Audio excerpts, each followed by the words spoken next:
Not to sound cliche, but I really didn't want to make this video. And I don't mean that in the normal like, oh, I don't want to make this video. No, I really don't want to make this video. Seven Deadly Sins was a really popular anime at one point. In hindsight, that's kind of bananas. It has a lot of problems. As lame as it is to self-report, I was a pretty big fan of Seven Deadly Sins for a while. I was in middle school when the show came out, so I just kind of didn't know any better. Somewhere around 2 years ago, I decided that it had been long enough since I'd seen it, so I was gonna rewatch the series and make a little video on it. The next year and a half of my life were dedicated to the worst show I have ever seen. I made a video that was 2 hours, 17 minutes, and 2 seconds long. It's a really good video and the most popular video on my channel to this day, but after that, I swore I wouldn't make a retrospective like that again until I have multiple editors working with me. That video took 86 pages of notes, 99 pages of script, and 10 months of editing on and off in a vicious cycle that destroyed my workflow. And I can't do that to myself again right now, so I'm not going to. And instead, I'm gonna do this. Welcome to my webcam. I bumped my desk when I spun around. We're gonna do the video like this for a couple of reasons. First, I need to be able to record for as long as I can without my camera's battery dying, and if the webcam's plugged into the computer, it won't die, so it's kind of just the obvious choice. And second, instead of writing a line-by-line script that I would go through, I wrote a 44-page outline, so we're gonna go through that and I'm gonna kind of freestyle for you. Just like in the first video, we're gonna be going arc by arc, just because it's kind of the easiest way to split this whole story up. There's gonna be chapters in the video if you want to skip ahead to see my thoughts on anything in particular, so feel free to do that now if you want to. So, 4 Nights of the Apocalypse. This show's kind of a headache. I'm like half excited and half not excited to talk about this. 4 Nights of the Apocalypse isn't the worst thing I've ever seen, but it's not exactly winning any gold medals either. And that's like, I think genuinely that's the only way I can really open up this entire discussion, because there are some things in here that are actually really unique and really good, I think, but there are just so many stinker ideas in here. It's kind of bananas. I don't think I've seen a show be as conceptually like kind of gifted and then just like fumble the execution everywhere, but that's nothing new for this author. A lot of my dislike of The Sins is based on its context. It's really in the details that the series trips over itself. And this is a series where the details really do matter. Like in character connection, in like world setup, in how certain characters affect certain countries and how they develop and stuff like that. It's all pretty important. But when you take a second to, I just need my table really hard trying to put my leg up. But when you take a step back and you think about how these pieces are really interacting with one another, the series is much, much weaker than you anticipate. It's really interesting. I think that's why it's such a fun series to talk about at length. I think that's why it's such a fun series to really look at and go, oh, this is why it's bad. Because it's so cool, and its concepts are so cool sometimes, and then just shits the bed. 4 Nights of the Apocalypse isn't done. I don't know why I'm saying it with that. I don't know why I'm saying it with that cadence. It's still very much in the setup phase, and it's doing good here. But this is where Seven Deadly Sins excelled. The real part that matters is what happens after this. And I don't have faith in this author to pull off after this. The author of this series, Nakaba, has a lot of really, really bad habits as an author, and I'm seeing them now, so I can only imagine that they're gonna get more prevalent as the series continues. And that's really a shame, because we all know how this guy talks about women, we all know how this guy talks about minors, we all know how this guy treats side characters, because he just has an attention span of a flea. I feel like I'm kind of stalling just because I really don't want to talk about the series, but there isn't there isn't much else I can really say to put it off. So I'm gonna stop putting it off. The first 3 episodes of the show constitute the Percival Arc, and it's a fine enough one to start the series off with. It'd be really hard to mess up this story. There's not much to report on it. I will though. So we start by meeting Percival. He's a fine enough kid, green hair, big hair, stupid hair. He's living on the finger of God with his grandpa Varghese. One day, a knight named Ironside shows up, kills Varghese, and almost kills Percival, and then heads out. We also find out that Ironside is actually Percival's dad. Ironside and Percival's dynamic could be really interesting, but I feel like they haven't really done that much with it. I'm a season and a half deep, which is where the show is at the time of filming this.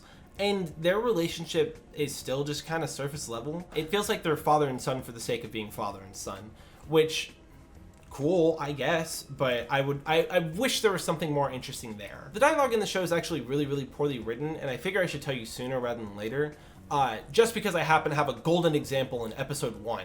Greetings. It seems you've caught me in the middle of looking for someone. Do you happen to know an individual named Varghese? Yeah, that's my grandpa's name. Oh, in that case I assume you're the grandson of Sir Varghese. While we're also talking about like technical things this show does wrong for a long time, sometimes outlines will randomly be like orangish brown. It looks as if you took an outline of a drawing and you used the fill tool on the black outline. It looks like that. And it happens all the time. I don't think there's an episode throughout the entire show where this doesn't happen once. But it's not worth me like bringing up every time it happens, right? So I'm just gonna bring it up now and you can look and see it with your eyes. I'll promise you now, when I'm editing, I won't try to like cherry pick footage.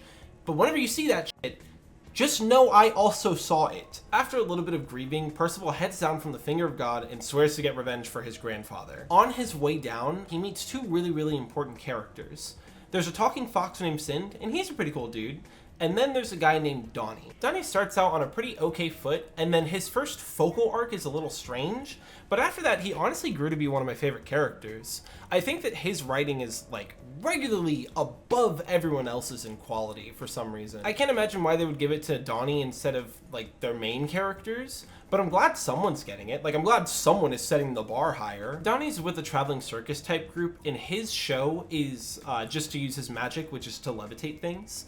And the other two characters in the troupe are fine, I suppose. We're not going to talk about the bathing scene where the 16-year-old girl bathes with someone else who's also underage, because that's really, really weird, and this show is weird, and this author has a weird history with writing minors. They go to a village that gets attacked by a wolf, but then it gets attacked by a Knight of Chaos. His name is Pelgard, and he's a little whatever at first, but I honestly really appreciated seeing him pop up as the series continued. During their fight with Pelgard, Percival unlocks his magic, and I'm gonna be honest, I'm not a fan of it. Percival's magic is basically just a bunch of little like clones popping off of him, and they can kind of just do whatever they need to do.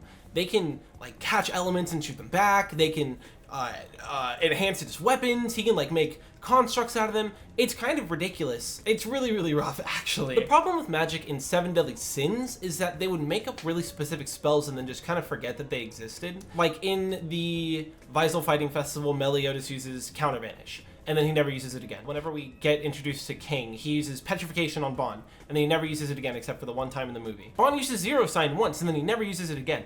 They will get into situations and then be like, damn, we need a character to do something really cool right now, but no one has an ability that like can really help in this situation. And then they're like, I don't know, we haven't given King anything in a while, let's just give him something cool. And then they give him something cool and they never use it again. This, Percival's magic that can do anything it needs to, is a really, really dramatic overcorrection of that. So they fight Pelgard for a little bit, and then Sin pulls out a teleportation bead and takes them away. By the way, I called Pelgard a Chaos Knight a minute ago, unless I'm just misremembering that. I don't mind going a little out of order anyway. Arthur's the villain of this show. Arthur thinks that every other race is at fault for Camelot's destruction during the Holy War, which I honestly can't say is really unfair. I just really hope he doesn't turn into like a creep later. The 4 Knights of the Apocalypse are prophesized to destroy the world, and Arthur, because he's the villain, wants them all killed before they can do that. Sin the Fox, the Fox, Sin of Greed, Sin the Fox was here to retrieve Percival and take him to Leonis,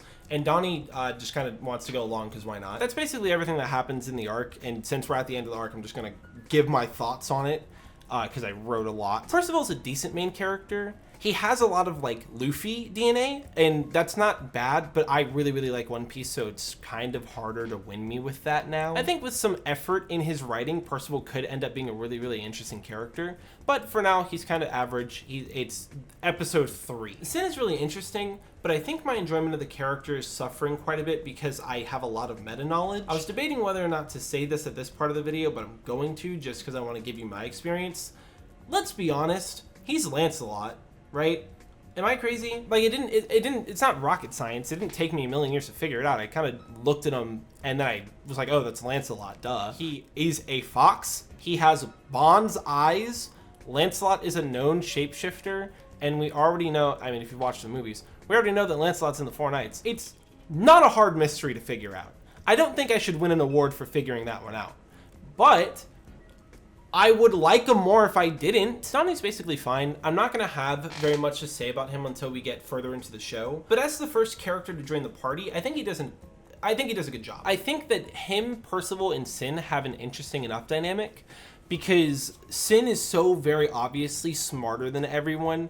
Donnie kind of knows what's going on, and then Percival is he's never interacted with a person other than Varghese and Ironside. So it's a really interesting group to see travel the countryside together, and I like that they're the people who are educating Percival about how the world works, but it's fine. Like, it's fine. I'm trying to sound nice because I don't want to just be the guy who's like, it's actually terrible. It's terrible. It's bad. Like, it's bad. But this, it's fine. Plus, it's only episode 3. The bad stuff is, we're going to get to the bad stuff. Something I forgot to mention in my original video that I want to bring up before we get into the second arc is that some of the armors in this series look really silly. And I understand that it's stylized to a really heavy degree, but I would prefer the style look good. Call me crazy, but that's just me. Echo Gorge is a really okay arc. It's only 3 episodes, so it's really, really short, and it doesn't do anything exceptional, but it doesn't drag its feet or feel like it's wasting my time either. Going forward, this is the bar for me. Sin, Donnie, and Percival get split up while they're out hunting, and Percival runs into a dude named Nauseans, who's trying to create a cure for the sickness affecting the Gorge. Nauseans is cool. His magic ability is to recreate any poison he's ingested. It's interesting. It's not too overpowered. I like it. I like a good poison ability. My notes say to look at a specific clip from episode 4 at about 7 minutes in. My helmet doesn't fit me anymore. Nausean's grandfather is a Titan and is getting ordered around by a Chaos Knight. I don't know if this reference is going to land with anyone, but his armor looks like Cheap Trick from JoJo's Bizarre Adventure. Percival gets beat by Cheap Trick, and then his magic just full heals him. In hindsight, this makes sense, but if Percival can full heal, like, I think it's a stupid ability to give him. If Percival can full heal, we don't need a healer like Nauseans in the party. Like, what else is the potions and poisons guy gonna do other than heal people? If Percival can full heal, is he there to look at? What are we doing? They beat Cheap Trick, and then everything basically turns out fine, and then Nauseans decides to join Percival on his journey. This arc does everything it sets out to do. I don't think it sets out to do anything exceptional, but it doesn't drop the bar, like, really fumble or bomb anywhere either. It is a coherent plot. All of the characters function. All of the characters have something to do. There's nothing, like, questionable legally either. And every scene is developing either the plot or a character. And I feel like that's not a crazy list by any means, but we'll see how that goes from here. My main thing is I'm concerned that none of it's gonna matter later. Like, I don't think Nausean's history with Ordo is really gonna be that important, just because it hardly feels important in this arc, honestly. I hope that this show will prove me wrong every time I say I think it'll end poorly, but I really just don't think it's gonna matter later. I don't think this arc's gonna matter later. Who's gonna look back on Echo Gorge and think of it as anything other than the arc where we got Nauseans? Another specific thing I wanted to mention that I got wrong in my first video is that during Deanne's flashback stuff, I said that a giant that was in the flashback died off screen or whatever. She didn't. She is a nun and is in this episode, or in this arc. She's a Nausean's adoptive sister, which is really interesting. Crazy that she's there now that I'm thinking about it. Around here during my binge is where I got really worried that the characters were gonna get dropped, because we're picking up characters at a really consistent rate right now, right? But Nauseans and Donnie are not the Four Knights of the Apocalypse. This show is called Four Knights of the Apocalypse. The prophecy about the Four Knights outlines what they look like, so I'm gonna read it real quick. It is one possessing gold-colored magic, one having both holiness and evil in his eyes, one being mysterious with no fixed appearance, and one being verdant with wing-like hair. The gold magic can be about anyone, but Nauseans and Donnie don't have gold magic, so it's not about them. Holiness and evil in his eye is definitely about Tristan, because that character is written like an OC. No fixed appearance is definitely about Lancelot, because we already know he's a shapeshifter. And then the other one's Percival, because it's Percival.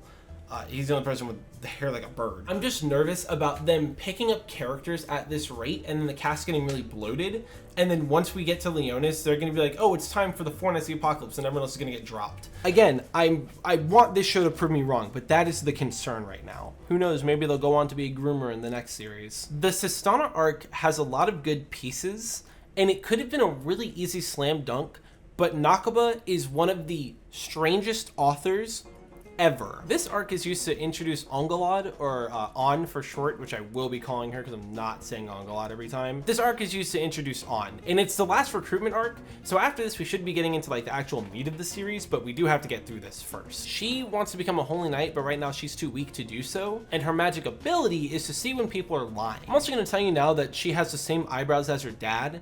It's actually like really important, so I need to make sure I drop that info somewhere. Ironside is in Sistana, and he's planning on using the Coffin of Eternal Darkness to seal away all the demons in Britannia once again. Ironside's plan requires the sacrifice of the entire city of Sistana. Luckily though, On can see when people are lying, so she's the only one that knows that Ironside is actually evil and planning something. After enough lollygagging, some combat ensues, but the sequence is actually really frustrating because the way they write and animate it, it feels almost turn-based. Everybody gets a turn to try to attack Ironside one-on-one, and then once we've gone around in a circle, he does like a big AoE thing, and then it resets everyone's positions. They try to give Ironside like a menacing aura, and they suck at it. Nazian says out loud that if they get touched, they'll die, and then Ironside says he's going to seriously try to kill him.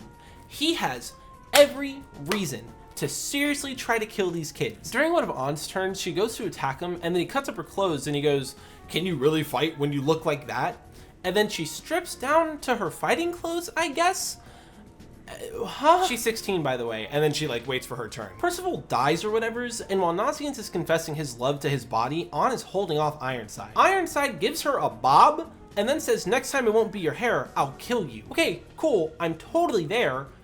Why haven't you killed her yet though? The entire time they're fighting him, they're trying to make it seem like he's a real threat that'll kill them without a second thought. But I guess he's just not as invested in the situation as they thought he was. Also, the entire time they were fighting Ironside, Sin was like in the town doing his own thing. There were a bunch of monsters in the town, and then Sin defeated all of them, and then Percival got a bit of a power up, and then they beat Ironside and reclaimed the like sword part of the Coffin of Eternal Darkness. After everything calms down, On decides to leave home and travel with the gang to pursue her goal of becoming a holy knight. I feel like I'm a broken record right now. On starts out fine enough. She's an okay princess character. I like a tough princess. Her magic ability is really interesting. It's a simple ability, but it's one that's really effective. I think this is also somewhere that's right on the money with where the magic abilities need to be in this verse, because it can change any situation she's in. Being able to lie detect is a huge thing, and they just don't use it adequately. As is in the text, Ironside shows up, lies to everyone. On doesn't like him because she knows he's lying, and then he tries to kill everyone. And that's it. The arc would have played out the same if he had just shown up one night with the Coffin of Eternal Darkness. Also, one of the last thing On tells her dad before she departs on this journey is that she has his eyebrows, and this is the only line that references her eyebrows, and it's the last thing she says to her dad. "I still have your eyebrows, father." Man, what the fuck is you talking about? What the fuck was that? I'm sorry, man. I wasn't thinking about it. If you want to make this arc genuinely better, you could make On think Ironside isn't lying. If she thinks that Ironside is telling the truth because she doesn't see lies on him or whatever, it puts her in a situation where someone who isn't lying to her is actively trying to harm her, and someone like Sin, who is lying to her, is looking out for her. And I think that's a really interesting position to put a character like this into. Also, this, like, Ironside is gonna sacrifice this whole town to seal the demons away. Arthur doesn't like the demons because their war killed humans. Why would he be okay with the sacrifice of innocent humans? Okay. The next arc is called the Cant Arc, or the Cant Arc, whatever.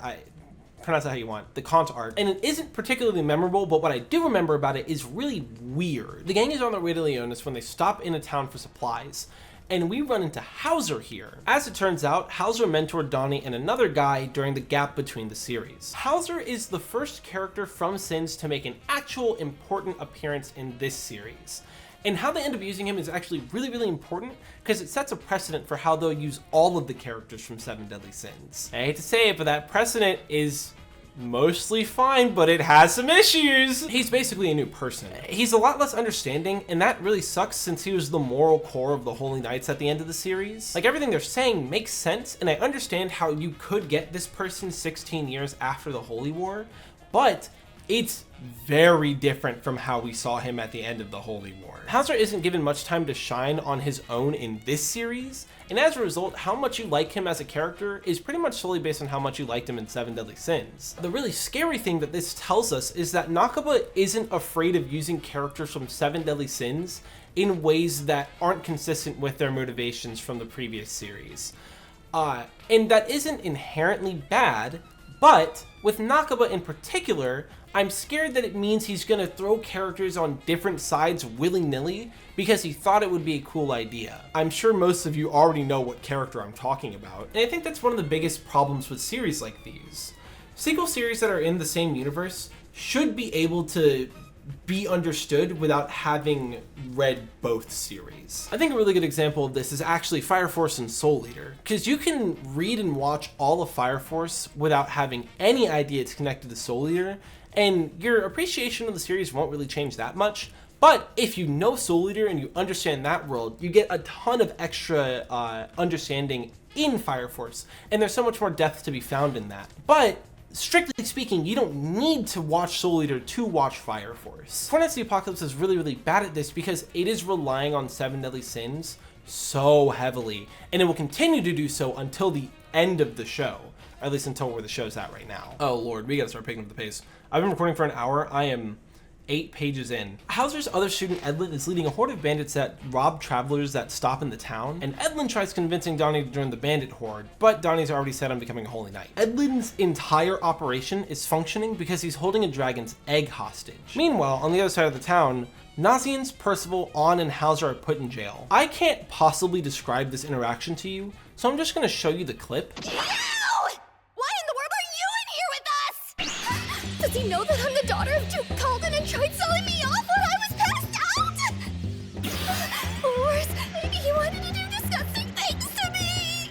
I got no interest in a kid who's still wet behind the ears. My pride as a girl has been torn to shreds! Oh, Percival! Not only did you punch Donnie, but you made On cry! I can't forgive people who try and hurt my friends! I am having a very bad day. I am in no mood. Wouldn't it be so fire if Nakaba could write women? On's writing being bad is just extra frustrating too, because we have a character that on one hand is strong enough to leave her like life behind to go train and become strong to go join the military, and then on the other hand that same character is upset that they weren't assaulted. The jail cell they're in has a false wall which is hiding a baby dragon, and the mother dragon goes out of control after it finds out that the egg was fake. Everyone's struggling to stop the dragon until Hauser locks in and finishes the job, and then Hauser makes the dragon shard of the coffin into a sword for Percival.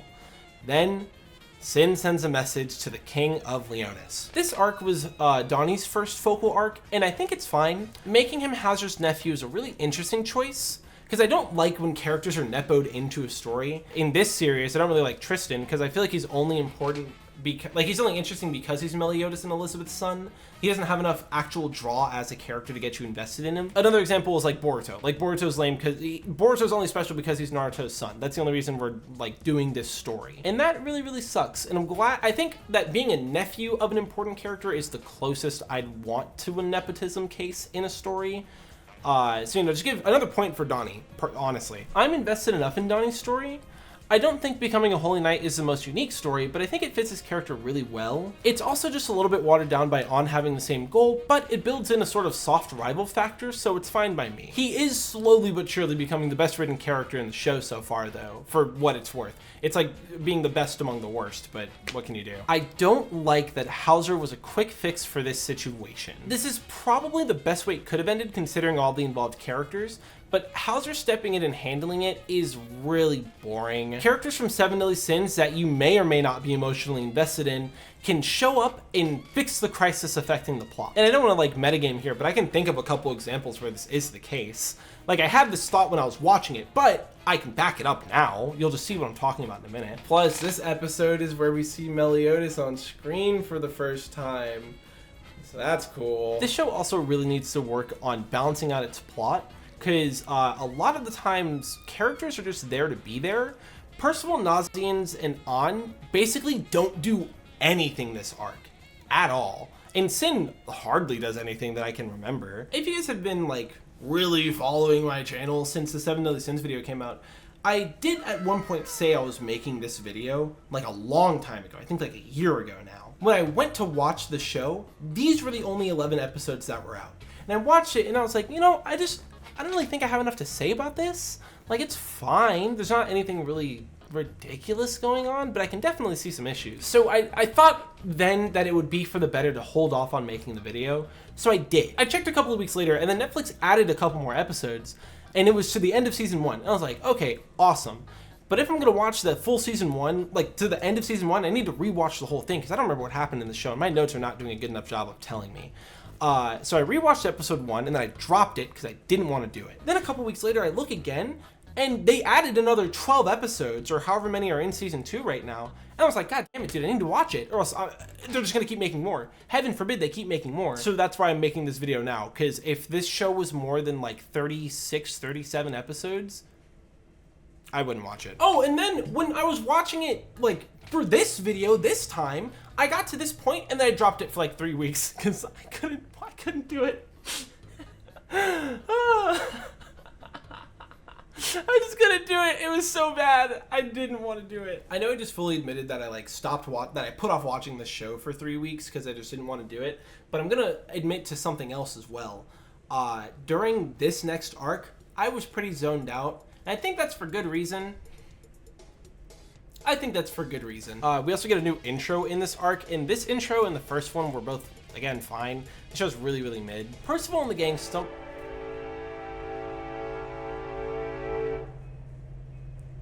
The train is crazy. Percival and the gang stumble into a weird village with a barrier around it, and then he, Donnie, and Sin run inside. There's a guy outside the village who says that whenever the villagers step out the barrier, they become monsters. The dude who's outside the village then convinces On to go break the thing maintaining the barrier.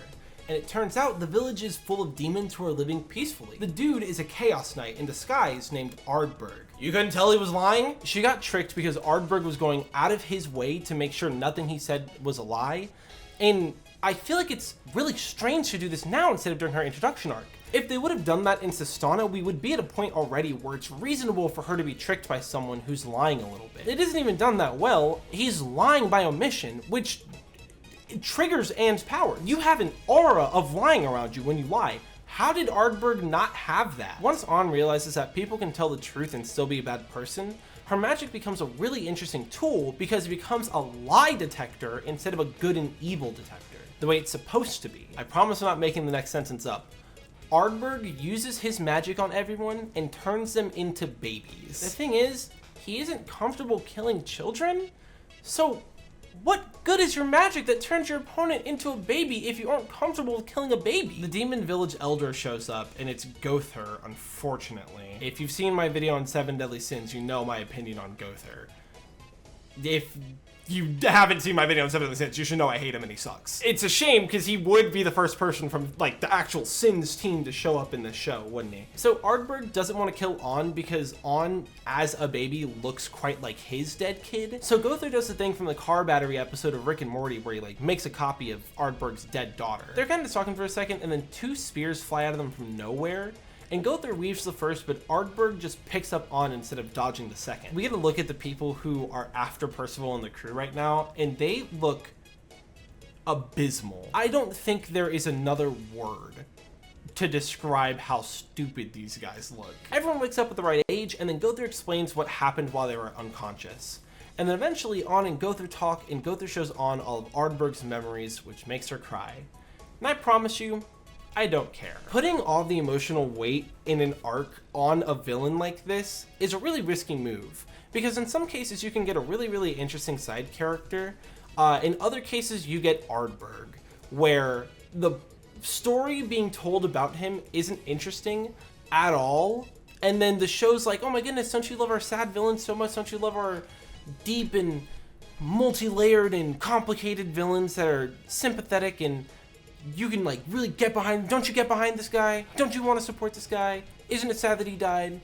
And then you're sitting there going, man, I feel like I just wasted my time for these last 3 episodes, because I don't give a damn about Ardberg! This arc was supposed to focus on An, and it was just about Ardberg the whole time. The whole time. An doesn't have anything to do in this arc, because she gets tricked, and then she gets turned into a baby, and then she loses all of her agency. Also, I'll say it again, this author has a weird history with depicting minors in his story, so I'm not gonna like sound the alarm yet, but my hand is hovering over the button for sure. I don't like Gother still.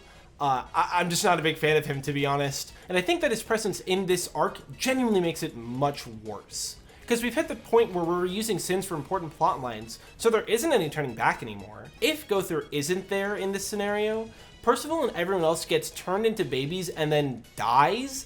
Hauser showing up for the mid-season finale was a bad sign, but this is a bad billboard. Whenever we've brought someone back from 7 Deadly Sins, the entire focus of the arc has shifted to them. We need to give Percival and our other characters room to breathe. We need to give them time to be the main characters, guys. This arc is really short, but it's like exactly what I was dreading when I was putting off watching the show. And this is, I would say, probably the weakest arc in the season. The Entangled Forest Arc is really, really short, and it's also pretty simple, so we should be able to get through it really quickly. I'm worried I'm going to sound like I'm oversimplifying it too much, but there really just isn't that much that goes on. The knights that attacked at the end of the last arc and killed Ardberg have caught up to the gang. They start fighting, and we make a couple of neat discoveries. Donnie's magic isn't just levitation, it's telekinesis, actually. Percival's magic is fueled by hope, so the more they believe in him, the stronger he'll become. And this is very clearly just set up to let Percival be as strong as he needs to be. Also, the hope thing may full well have been brought up earlier, and I'm just now bringing it up, in which case, you know, my bad. After enough fighting, everyone on the team is pretty gassed, so Sin reveals his true identity as Lancelot. He's one of the 4 Knights of the Apocalypse, guys! It's Lancelot! It's Lancelot! This arc is really, really dependent on the Lancelot reveal, and it wasn't that good, in my opinion. Now again, this may just be me, like, super big braining and figuring out the reveal at the start of the show instead of waiting till now to guess. But I still don't think it was rocket science for me to figure out it was Lancelot when we saw him at first. That is very clearly Lancelot. If you haven't put together that it's Lancelot until now, I'm sure this arc works really well, because there is genuinely a lot of setup for Sin to be someone powerful and on their side. The mystery is there, but I knew the answer just kind of by looking at it, I guess. So I think I'm getting a worse experience than is intended for the audience by this point. But also, there is something to be said about a mystery that tips its hand a little too soon, and then you guess it, and then you're sitting there waiting for it to be revealed. Lancelot kills all of the bad guys, and then Pelgard shows up again, so he decides to use another teleportation bead and takes everyone to Leonis. They're in Leonis, no! They're in Leonis, no! This arc is fine. Once Lancelot's not hiding anymore, I think he's cool enough. Like, he's doing cool stuff at least. I wish his design was a little more interesting, because it feels a bit amateurish almost. I like that we progressed Donnie's arc a little bit here. Now that he's a little more confident and a little stronger, he can push for his goal to become a Holy Knight more. So that's interesting. Nazians doesn't do anything. An doesn't do anything. And Percival, I mean, he's fighting because he's like the team powerhouse besides Lancelot, but he doesn't like get any real development either. Also, An's horse, which has been talking to Lancelot as a fox, because animals can talk to each other in this verse. An's horse is really annoying, and he should have been eaten off screen 3 episodes ago. I don't know exactly where it happened, but at some point a really important plotline was set up, and it's that Arthur has Ironside and some of his other knights out looking for his future bride. So do you want to like guess now under over 18, or do you want to guess when I reveal it later? I know it's been like all fun and games up to this point, but that's because the arcs have been really, really short, like 1 to 3 episodes on average. This next arc is the entire last third of the first season. So if you have snacks or something to refill on, now's definitely the time. There's a whole lot of stuff going on here, but we're gonna be okay. I'm gonna get us through this. Percival gets lost in town and bumps into Hendrickson and Dreyfus. Percival agrees to do a delivery for them, and it's going to the Boar's Hat. And for some reason, it's in the old design, like before it got destroyed. Oh my goodness. Did you know that Meliodas from 7 Deadly Sins is the king of Leonis and the barkeep who owns the Boar's Hat? It looks like he's from season 5. Meliodas and Percival walk around and talk to each other, and we find out that Tristan was sent to find one of the knights like Lancelot was. We'll get the whole story when everyone's gathered together, but for now, that's all we really need to know. We have to talk about my favorite group's introduction. The Tristan platoon. Percival is walking around Leonis when he walks face first into a tall woman's skirt. I have vowed to offer my chastity only to that man and have diligently protected it all this time. How dare you? How dare you steal that away from me? Undress, boy. This, today, is one of the worst days that I've had in a long time. I'm not in the mood to play with anybody. What? Meliodas had one conversation with Percival and then infected the show with this shit. Isolde chases him down and eventually two other members of her team get involved. One of them, Kion, I hate that guy. He tries to kill multiple people because he doesn't like that Tristan is gonna end up hanging out with them, basically. It's kind of really insane. He's also Gilthunder and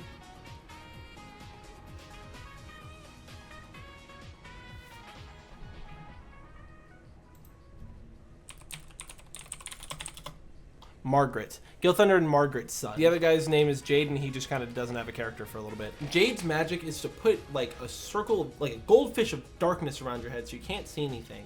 And he does that to Percival because they're jumping him. And then Percival like grabs Kion, whatever his name is, arm and drains it like Crocodile does. Tristan eventually gets involved. He's subpar, in my opinion. I'll yell about it in a minute, but he's subpar. Eventually the situation calms down and everyone gets acquainted, and then the last of the four knights, Gawain, was brought to the castle, but she ran away because she got bored, basically. There's also some really important context for this arc and like future arcs. Bartra is still alive, and he gave a prophecy that goes something like this: the four knights will gather at the castle blessed by moon and distant thunder, but that hope will be lost by the hand of a chaos assassin and the sword of a traitor. And also, now that we have the four knights together, I think I know why they feel a little lamer as a group. Seven Deadly Sins did a good job of making me think that the Sins were a group. Like, they actually knew each other, right? Because I know that they kind of got retconned into having a purpose the whole time, but to each of the members of the Sins, they just joined this legendary group because they got recruited, and then they went on adventures and became like a found family for each other, right? The Four Knights of the Apocalypse, on the other hand, are being put together specifically to stop Arthur and like do this one prophecy. So we've been spending all of our time getting acquainted with Nazians, Donnie, Lancelot, Percival, on like that core group of five, and we're gonna have to swap out that for the Four Knights. I don't really like that. At this point in the show, I saw two paths going forward, and that's one where we either like get the Four Knights and we drop the Percival platoon, which is a bad option and I don't like that, or we go this way where we keep the Percival platoon as like a subsidiary group of the Four Knights of the Apocalypse, but we also have the Tristan platoon, and I don't like those fuckers, so I think I'd like that less actually. So I'm gonna tell you, this next scene is really weird. While everyone is out looking for Gawain, Lancelot is approached and kissed by a 12-year-old named Guinevere. She says that she's gonna marry him someday. And I could talk about this author's weird history of putting minors in uncomfortable and inappropriate situations, but I would rather talk about anything else. So I will complain about the other bad thing about this scene, and that's that it's an end credit scene. One of the only two in the entire fucking season. So the show didn't fix that issue either. Pelgard is back, he's in Leonis and he's causing trouble. Someone who obviously isn't Gawain starts trying to flirt with Isolde, and that flirting gets interrupted by the situation with Pelgard escalating. The person flirting with Isolde reveals herself to be the Master of the Sun, Gawain. She's Escanor's powers.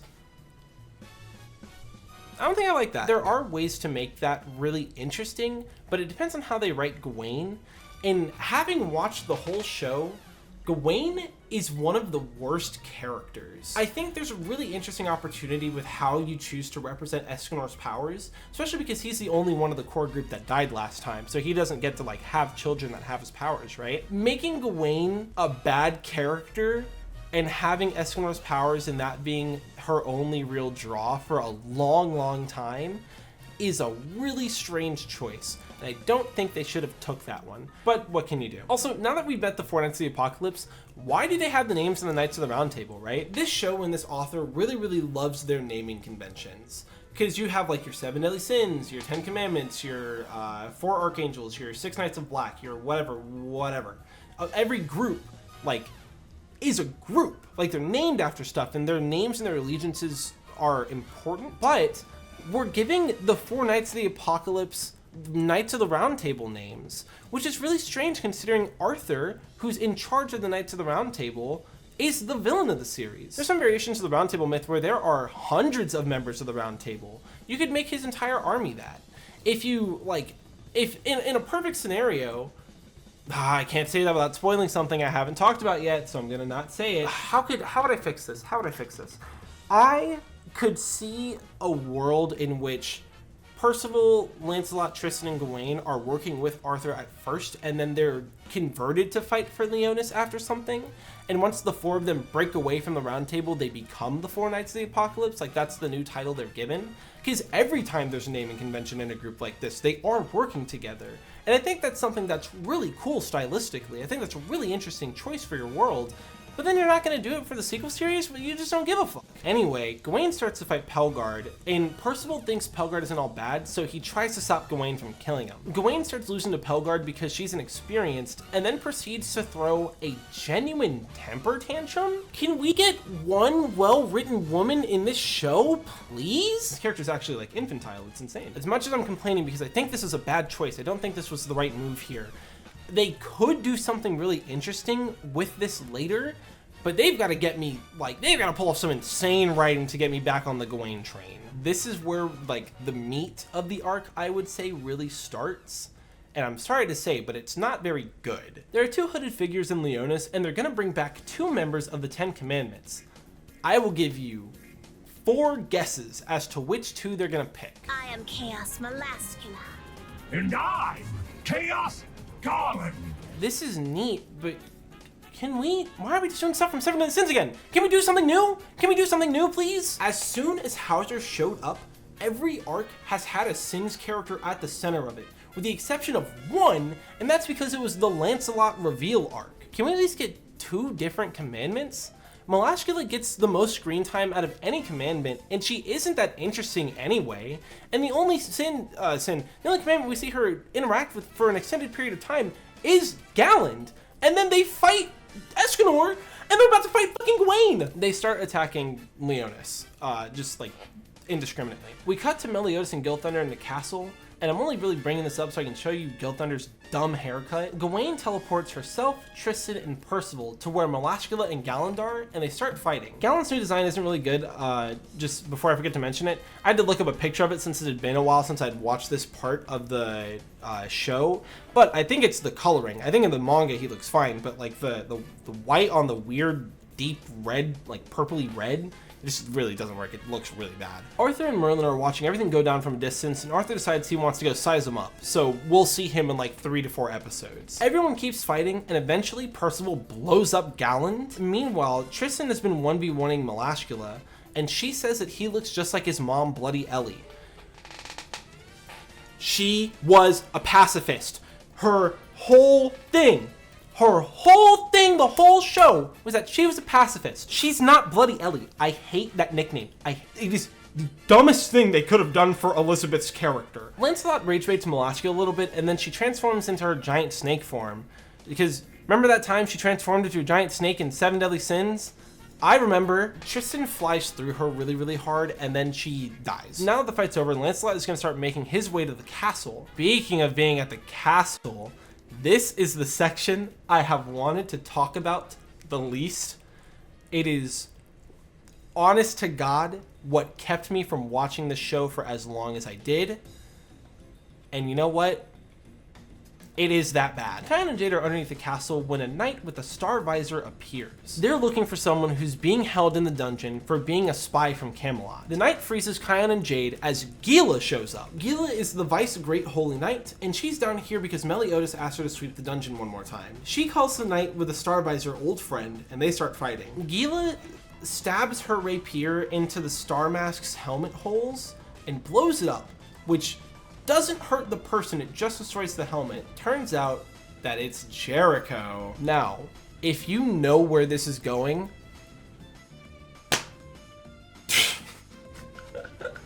if you don't know where this is going, I'm sorry. She may be the first explicitly stated pedophile in this show. Gila whips out a demon form that she's never used before. I'm gonna glaze over it for speed, but this is actually really well set up. It does make a lot of sense. But it doesn't really matter because she loses to Jericho immediately. Right after that, Lancelot shows up. Nothing personal, Kayla.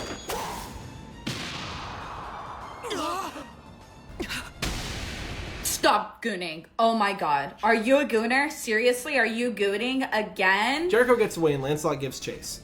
She finds the spy and kills him before he can give up any of Camelot's secrets. And Lancelot gets his big confrontation that he's been waiting for. He's been looking for her for 2 years to ask why she left him, Bon, and Elaine in Benwick to go become a knight for Camelot. So apparently, what happened was that 6 years ago in Benwick, Lancelot and Jericho got spirited away for 3 years. So they finished for 3 years, no one knew what happened, no one knew where they were. They just kind of had to like tough out and survive. She looks him dead in the eye and says, after we got back from Benwick, I knew I had fallen madly in love with you.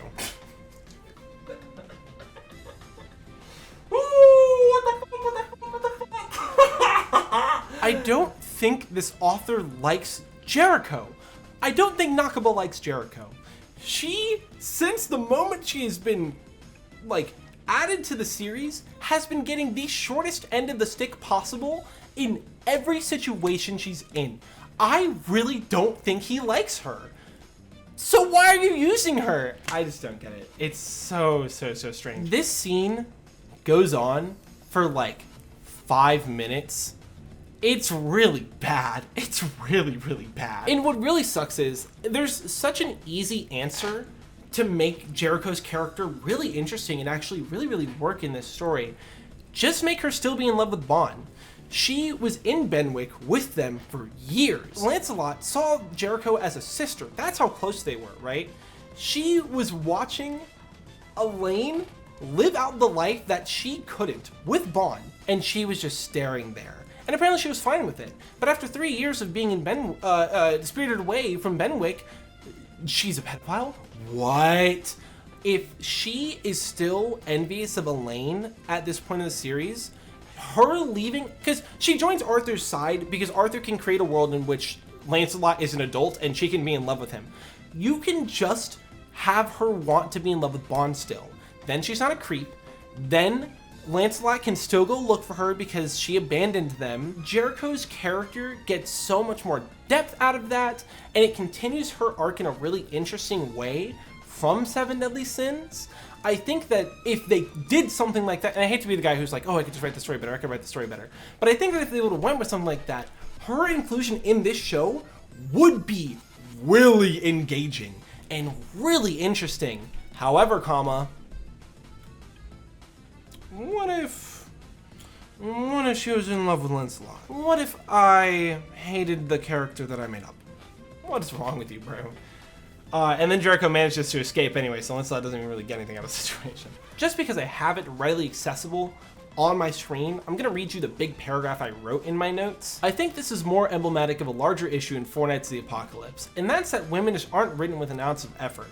Anne is really disappointing narratively and hasn't done anything useful since her introduction arc. And no, the Dalflare Arc doesn't count, all she does is cry. Gawain had an interesting introduction, but they made her throw a genuine temper tantrum for several minutes, and I'm not trying to watch that. Plus, she's a lesbian just so that way the author can make her into a creepy lesbian. It's really weird. I'll talk about it more in a bit, but like, it's really weird. I don't want to talk about Isolde's first scene anymore. So now we're sat there with Jericho and Gila. Believe it or not, I kind of give a shit about whether or not the writer treats these characters with integrity or not.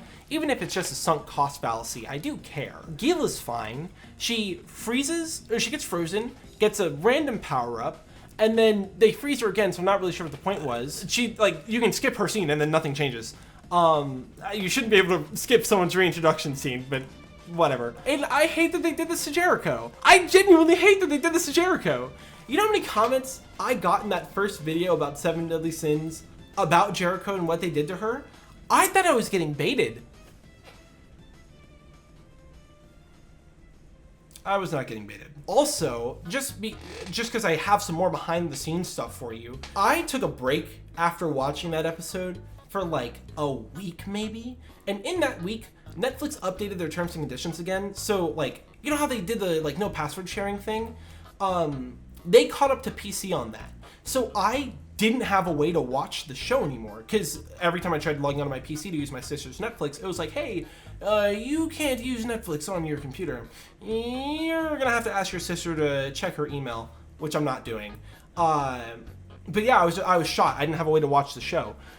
Except I had the foresight that something like that would probably happen, so I got all the footage from the show beforehand, so I still had to watch this stupid, shitty fucking show. Everyone is chatting, and then Melascula and Gallon fused, and this is framed like it's the big fight of the season. Like I said, I think a show like this should function without having to watch the previous show, just because this isn't like Seven Deadly Sins Z. This is technically a different series. If you haven't watched Seven Deadly Sins, this big finale fight means nothing to you. It's like watching someone else play with action figures. I think Melascula and Gallon are the worst example, but I think the more interesting example is still Jericho and Jericho and Gila, because if you don't know Jericho and Gila from Seven Deadly Sins, you're watching a character you don't know get confronted by another character you don't know, who then gets a power-up that happened off screen, and then she loses anyway, and then Lancelot shows up and is like, man, I've been looking for you for 2 years, and she's like, yeah, I'm in love with you, bye.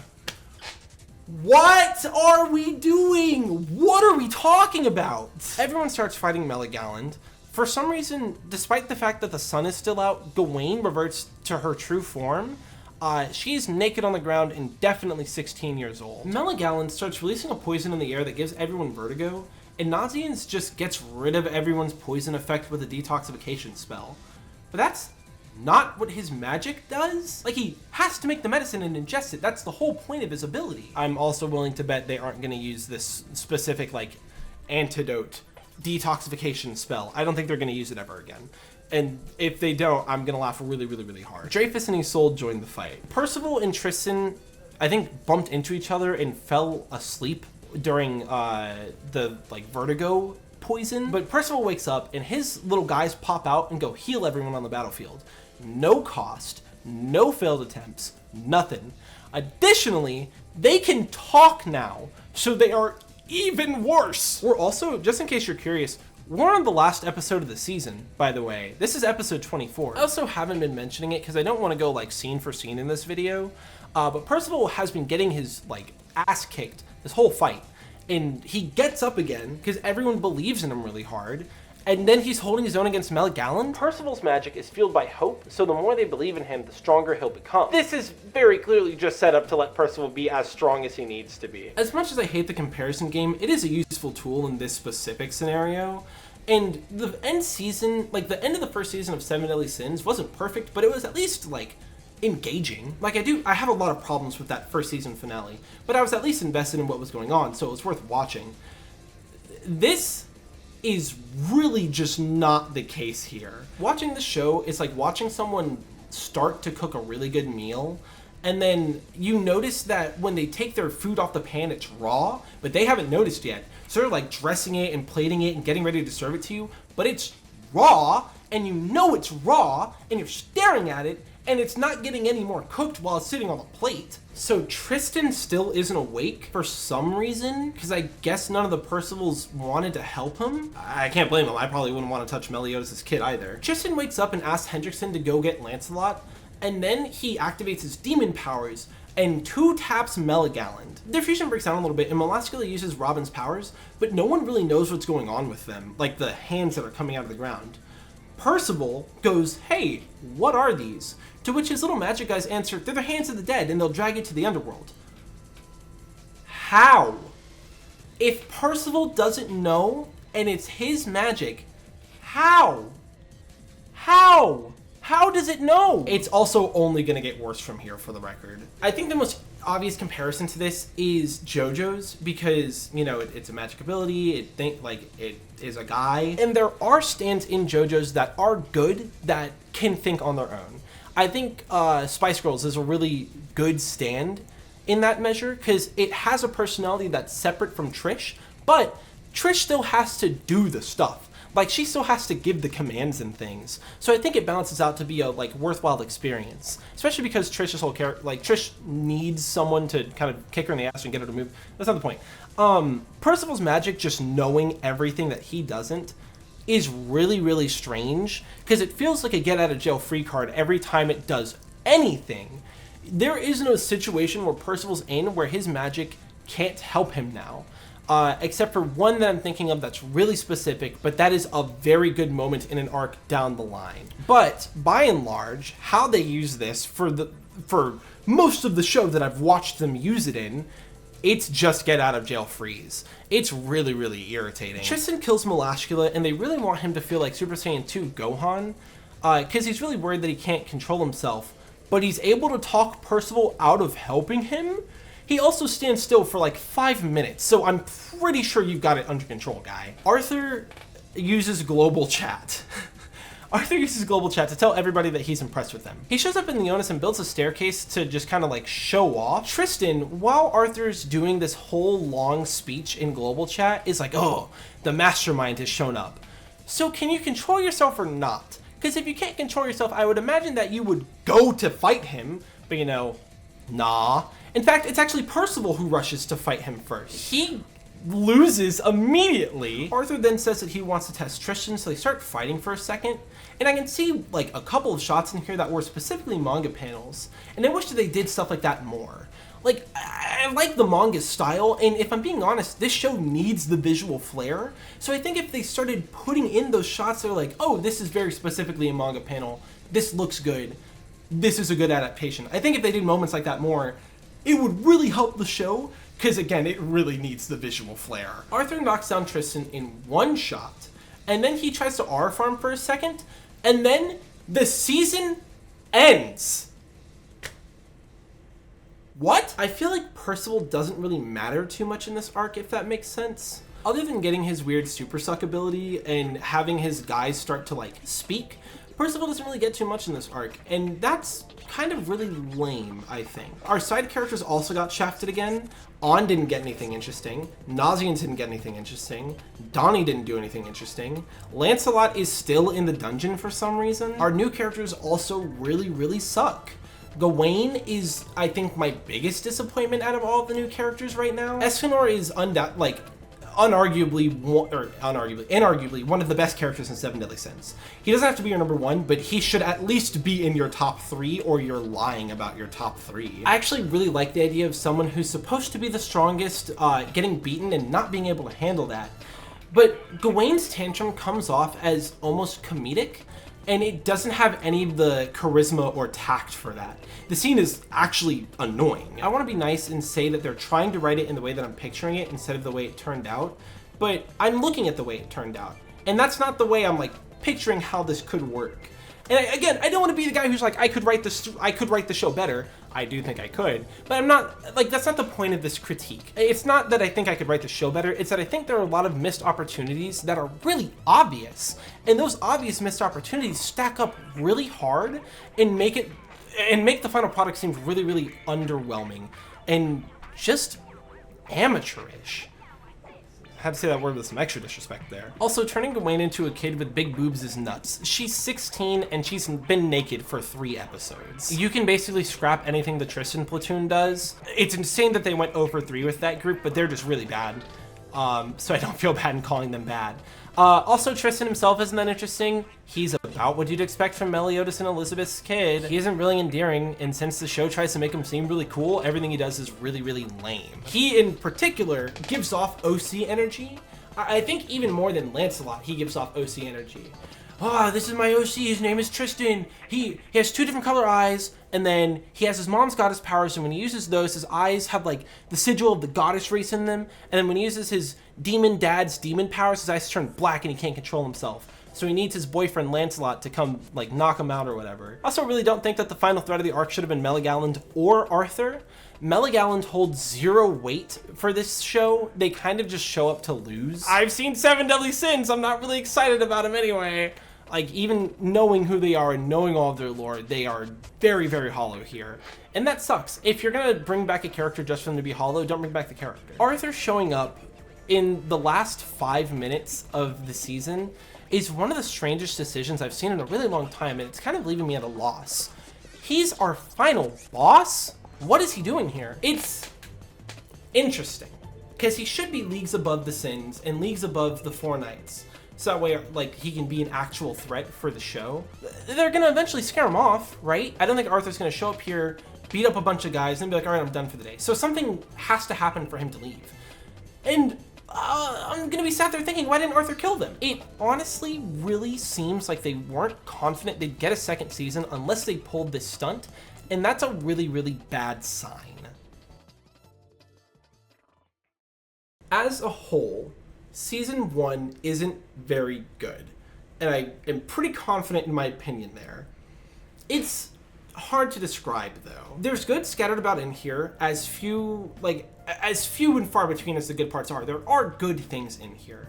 I can see why someone would like this show, but there's just so much between those good parts that it becomes unsalvageable. The story isn't trying to do anything ambitious, and as a result, it doesn't achieve anything noteworthy. It's treading water and hardly at this point. The author has some really serious bad habits when it comes to presentation, story direction, character interaction, character design, world design, magic design, power consistency, power creep, character introductions, and like a whole lot more. If this were written by any other author, preferably one that understands that women can think, I think this would be like setting up for a pretty good show. But it's Nakaba. I know what show this is setting up to be, and it's 7 Deadly Sins 2. I don't want to keep comparing it to 7 Deadly Sins, but I will, because it's really easy to talk about, and I feel like that's a good way to convey my thoughts here. Sins Season 1 was mostly competent, and it managed to pull itself together for a decent, piece. Like, it was an okay season of TV. I can get why that would get a second season. And this, it's not. This show is begging you to pay attention by episode 4. Episode 4 might be crazy. It's begging you to pay attention by episode 9. It's just a weaker series. There's like, it's hard to put into words because there isn't a better way to say it. It's just a weaker series. Imagine 7 Deadly Sins, but it can't be bothered to tell its own story. So it pulls from its older story, and the older story is 7 Deadly Sins. They're just explicitly creeps this time. That's the only real difference, is that they're explicitly creeps this time. Oh my goodness, I'm so excited to keep talking about Chaos and Leonis! I guess technically 2/3 of the way there. I've been recording for 2 hours and 12 minutes and 18 seconds, so I'm ready to keep on going. Let's keep on going, guys. So we get very quickly we get a recap of season 1, narrated by Elizabeth. Honestly, while we're at it, give us more Elizabeth. She's like one of the only characters who I wouldn't mind seeing more of. I'm honestly surprised we haven't seen her at this point, considering, or I'm surprised we haven't seen her much at this point, considering we've been in Leonis for so long. We get a new intro, and it's actually really bad. There's a ton of issues with it visually. Someone totally cranked up the saturation and contrast way too much. There's a ton of shots and boobs and butts in there, but I mean, it's an intro, that's like par for the course. Gelda and Zeldris are in here, so they'll probably be important at some point later, but the most unfortunate news, this intro may be Uberworld's only bad song. It's actually not good. It's a really, really bad song. The action picks up right where we left off, and they're still doing the stupid line thing that I mentioned at the start of the video. I bet some of you are wondering why Arthur's evil in this show, and I'm gonna tell you why now. Camelot was destroyed in the Second Holy War, and he's ready to get revenge on the people who destroyed it. Arthur thinks that humans have paid the price for the other races fighting, and then, again, remember, he's like global chatting with everyone in Leonis. He says, I know, you know, someone who died during the Holy War. And then everybody starts crying. Arthur's capable of giving them a chance to say their last goodbyes, and he shows them, via magic, the eternal kingdom of Camelot. And everyone is seeing their dead person, and it's kind of pulling people to Arthur's side. But enough talking, let's get back to the fight. Arthur's launching an attack, but we hear full counter and see it sent back. So you know what that means. Meliodas is here. It is the first episode of the season. Can we give them 5 minutes? They're like fighting in the air, and these shockwaves are going across the country and like blowing up mountains and stuff. So it's a really, really good thing that they flew, like every shockwave flew over Leonis until they were out of range, and then they hit stuff. Tristan is down for the count basically, and Meliodas is trying to make sure his kid is okay. And then Arthur shows up and is about to attack Meliodas when Lancelot breaks his sword. I'm glad he's here, but take a wild guess as to how Lancelot got here. You guys went to get him all by yourselves? Well, duh, it was the fastest way to solve this big ol' mess! Tristan literally on screen sent Hendrickson to go get Lancelot. Just say that Hendrickson went and got Lancelot. Also, it's been well established that Lancelot can read minds by now. He is the most perceptive character in the country, in Britannia, I would argue, right? He doesn't notice Arthur using global chat. He doesn't notice Arthur's presence in the city. He doesn't notice Meliodas engaged in combat with Arthur's presence in the city. He doesn't notice that his friend is using his demon powers, so clearly something very serious is happening. Insane, by the way. Lancelot starts dog walking Arthur, and like, sure, I mean, fuck it, sure, but why is Lancelot this strong? Apparently he got this strong during his 3 years that he was away with Jericho. I guess anyone would be that strong after having to fight her off for 3 years, so I can't be mad at the power, I guess. Lancelot starts to struggle for just a second, and then Meliodas jumps in to help, but Arthur's Chaos Knights show up on their flying boat to tell Arthur it's time to come home. Because this show can't help but have the Sin's presence loom over it.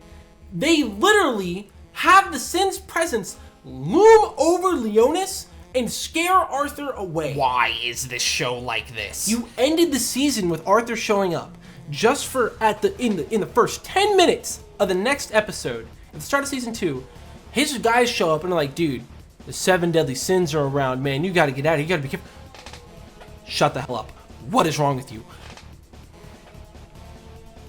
I don't like this show. I don't like this damn show. Ironside is apparently about to finish finding Arthur's wife for him. Arthur is like ready to go too, and then Lancelot stabs him in the chest with his arm, right? And then Arthur goes, okay. Now that I've sized you up, I'm gonna for real seriously try to kill the Four Knights of the Apocalypse and all their allies. Cause I just wasn't locked in for all of season 1, and that's why you made it this far. But I'm gonna put a stop to that, so you're gonna die. Okay. Then he just leaves. I really just don't get it. Is he stupid? Why is he stupid? You know, if you're gonna try to kill the Four Knights of the Apocalypse, like seriously, like that's your number one, you're gonna actively try to kill the Four Knights of the Apocalypse, the easiest time and place to do it would probably be now, when 3 of them are down for the count, and the 4th one is right in front of you. But I don't know, that's just me. Can you guys hear this train? Can you hear this train? That is also technically the end of the arc, so I'm gonna talk about the arc because I think it's really weird. If Lancelot is strong enough to handle Arthur like this, why can't he and Meliodas take out Arthur right now? Meliodas is presumably the strongest person in all of Britannia, because I don't think that Lancelot at start of series should be stronger than Meliodas. If Lancelot's doing this bullshit and Arthur's like actually not able to keep up for a second, I feel like we could probably do it. Meliodas is so strong, yet because he's doing his king thing, he just like can't get his hands dirty, I guess. So he just doesn't try to do anything. It's really strange, especially from a character who is so proactive.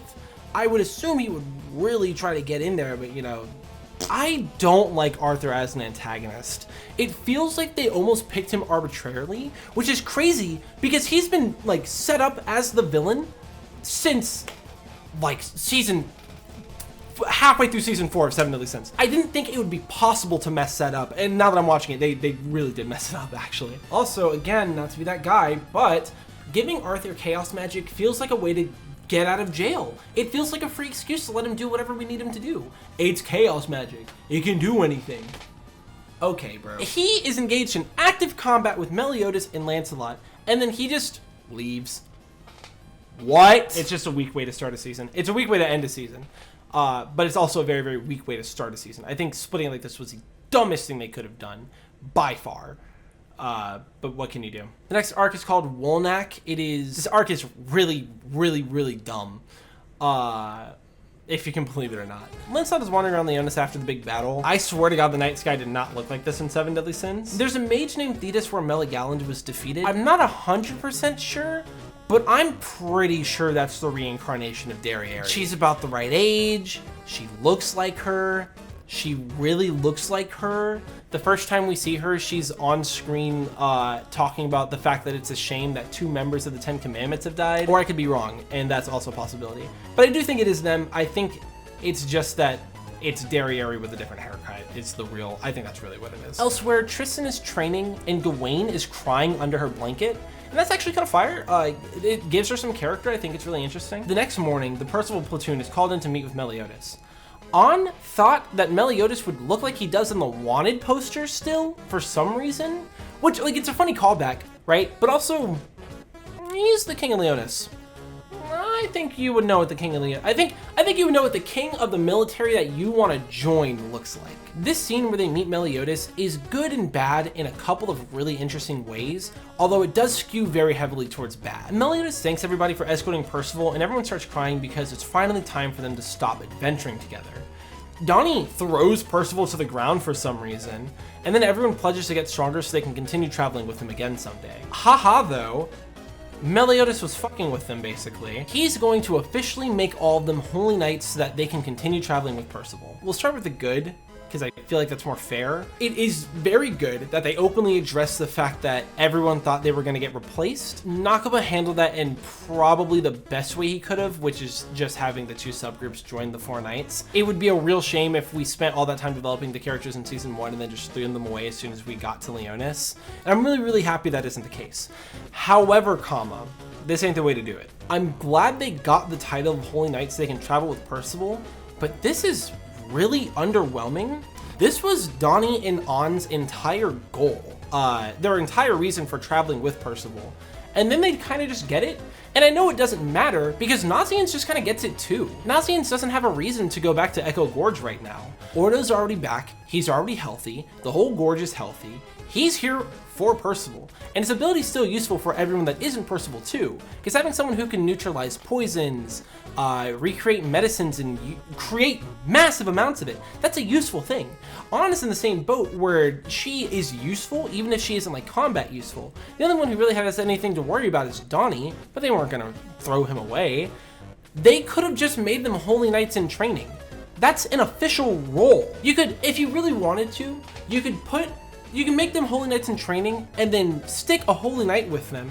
So that way they can train under the Holy Knight and there's like another voice of reason and someone who knows things and someone who can like think other than Lancelot. It could be a really interesting way to bring back another character from Seven Deadly Sins if I need to hold the dog treat out for Nakaba. So now that we've got them all together, Meliodas tells us which of the like horsemen the four knights are, and they are Gawain the Knight of Famine, Lancelot the Knight of War, Tristan the Knight of Pestilence, and Percival the Knight of Death. Together they are the four knights of the apocalypse prophesied to destroy the world. Meliodas says that the world they're going to destroy is the eternal world of Camelot. Therefore, they'll be the knights that save Britannia. But Camelot was destroyed, I hear at least 3 of you say. Arthur has been using the power of chaos to recreate Camelot in another dimension. But every time he recreates something in Camelot, something from Britannia disappears. Meliodas only knows that because Varghese is the one who told him that. As it turns out, he was an informant for Leonis. And after hearing that Varghese was involved in the fight against Arthur, Percival is basically revved up and ready to go. So, do you remember the prophecy that Barter gave where like hope would be stolen, blah blah blah, all that? I don't even know why I was just gonna like give you the bad version of it. I have it written out verbatim right here. The four knights will gather at the castle blessed by the moon and distant thunder, but that hope will be lost by the hand of a chaos assassin and the sword of a traitor. It turns out that hope was the way to Camelot. The spy that they had in the dungeon had a crest on him, like a tattoo, that was it's like a key to Camelot. So that's how the Chaos Knights are getting in and out. The sword of the traitor and Chaos Assassin was Jericho, and she killed the guy, therefore taking away their hope that they would reach Camelot and stop Arthur. It's really cool. It's actually a really, really good prophecy. I really like it. It's a good prophecy, which is so frustrating that Jericho's the person who is involved in it. But what can you do? There's like a 1 in 15 chance that this show does something really cool at any given time. But once it hits that chance, the next 20 scenes are stinker after stinker. And it can't be avoided. It's so frustrating. Camelot has a humans only magical barrier, so Meliodas can't go, and that's why he needs the four knights of the apocalypse to band together to do it. Tristan and Lancelot are stated to be the first biracial beings in this verse, so hopefully they'll make it through the barrier, but I honestly really hope it doesn't work. I think it'd be interesting to see a scenario in which Gawain and Percival, who don't really get along with each other very well so far, have to put aside their personality conflict to lure Arthur out of Camelot. I think that could make for such an interesting setup, especially because Lancelot and Tristan are 2 of the heavy hitters of the team. they're all heavy hitters, but Lancelot is easily the strongest out of all of them. And I think that it could set up for something really, really intriguing. But it's not out yet, so who knows. Speaking of stinker scenes, Lancelot's gonna go visit Guinevere, not Gawain. I'm not gonna go through every annoying detail, but I will say by and large, they are not writing this character like a 12-year-old. Guinevere has future sight, and it's basically just a less vague version of Bartra's prophecy ability. Whenever she goes to sleep, she dreams of her future, and she's been having dreams of her entire life up until her death at 73 since she was 3. I don't know how to feel about that. Quite frankly, I don't know how to feel about that. I don't think this author has a healthy relationship with writing characters that are underage. He has a really strong tendency to put them in situations that aren't appropriate. He has a tendency to put them in situations that are really, really weird, because it's weird and it needs to be said that it is. But he puts them in situations that are really, really weird and uncomfortable. If he genuinely put the time and effort into fleshing out Guinevere's psyche and explaining why she's weird in this way, I think it could be really interesting. But I've read this author's work before. I know he's not going to put the time into developing Guinevere like that, because he doesn't even care to put the time in to develop his female characters point blank, period. Guinevere has a cool power, and it is an excuse for the author to put her into a strange situation. That's all it exists for.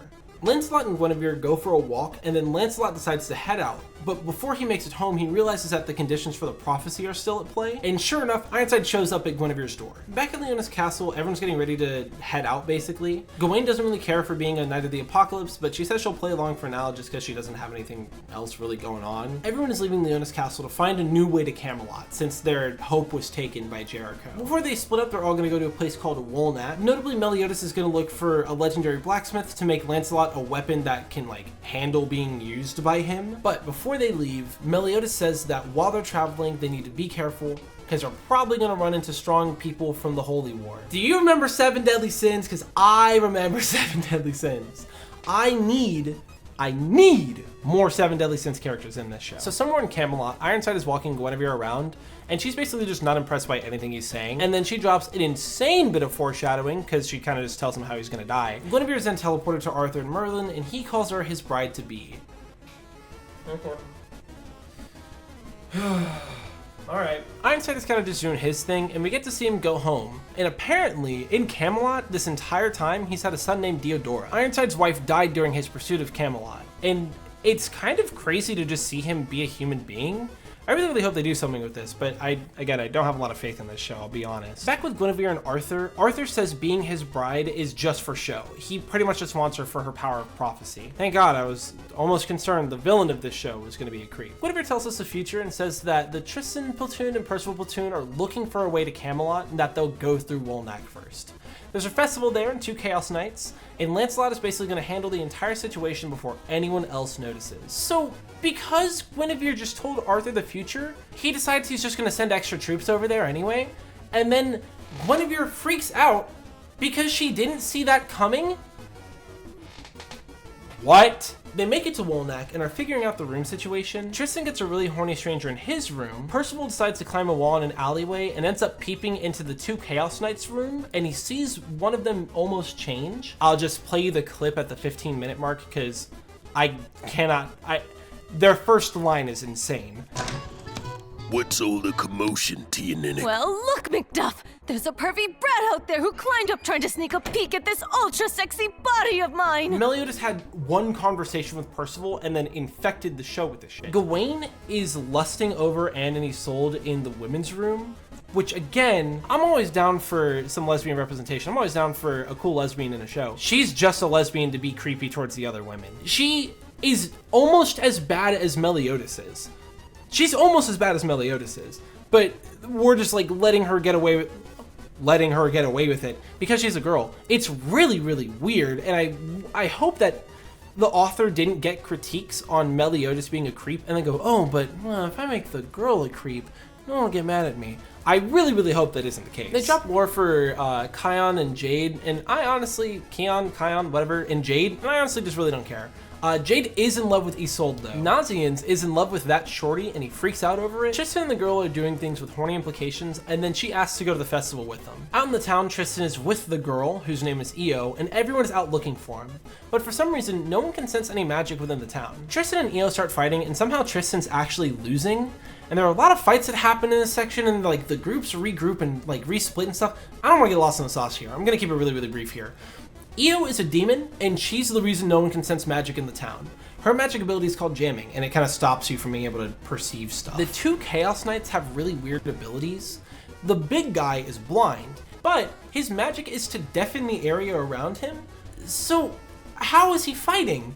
Because a lot of the time what happens is when the character's blind, they'll listen really hard because they can't see, so they have to rely on their other senses. I don't know, maybe this guy just has a really, really good sense of smell. The girl can control animals, and the best example I can give you of this is when she shoots a snake like an arrow, and then it pops out and then bites Isolde on the leg. The blind guy at one point snaps Percival's neck, but it's like the third time he's died, so just give him an aspirin, he'll be fine. Tristan is genuinely losing his fight with Io, and then he turns on the goddess powers and wins basically immediately.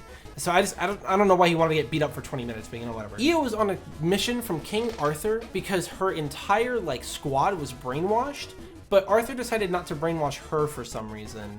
So she had free will. Percival wakes up from having his neck snapped, and Nazians is definitely into him. The animal girl shows up and tells her animals to attack Percival, but they don't. And then the girl's like, dude, why didn't that work? And then one of Percival's little dudes, the stupid little guys, comes up and says, yeah, they didn't work because the animals don't want to die. They want to keep on living. What are you talking about? How do you know that? How do you know that?